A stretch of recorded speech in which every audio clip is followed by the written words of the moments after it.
Merci Madame la Présidente, merci Monsieur le Ministre.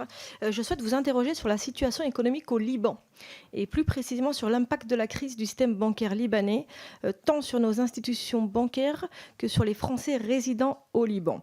Plus de 25 000 Français y sont enregistrés, ils sont estimés à un peu plus de 75 000, dans le pays que l'on surnommait avant la Suisse du Moyen-Orient et qui se finançait largement grâce à ses établissements bancaires. La situation est dramatique. La dette vient de passer à plus de 150% du PIB. Le cours de la livre libanaise ne cesse de s'effondrer et de nombreux observateurs décrivent un système bancaire proche de la faillite. Pour les habitants du Liban, les retraits comme les paiements par carte sont plafonnés, selon les gens 200 à 300 dollars par mois, et aussi les virements internationaux. Or, les Libanais, les Franco-Libanais sont très très dépendants de l'approvisionnement en liquide, notamment en dollars, ainsi que sur les transferts d'argent depuis l'étranger.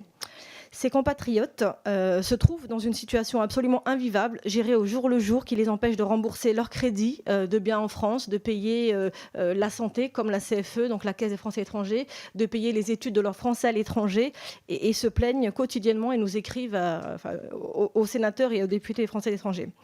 Ma question est la suivante. Dans ce contexte d'interdépendance, est-ce que des banques françaises ont été impactées par cette crise et comment pouvons-nous accompagner ces Français du Liban qui, pour certains d'entre eux, veulent rentrer en France, clôturer leurs comptes et récupérer leurs avoirs, ce qui semble impossible aujourd'hui.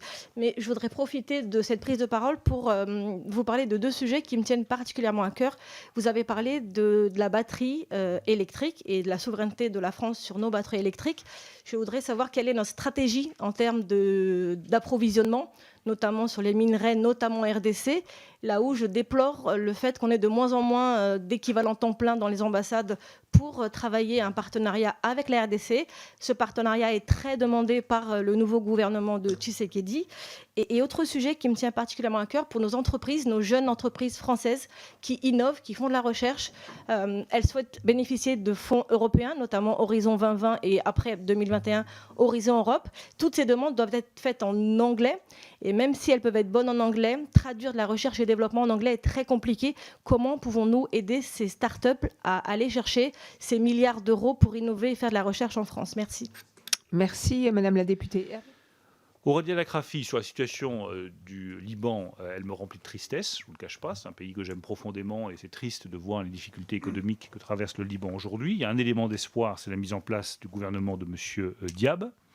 Il y a deux points qui sont clés aujourd'hui, c'est l'adoption d'un budget 2020 qui soit crédible, le plus vite possible, et des réformes structurelles qui sont attendues, sur lesquelles j'ai eu l'occasion d'échanger avec les autorités politiques libanaises à de multiples reprises, et qui sont la condition du redressement économique du Liban.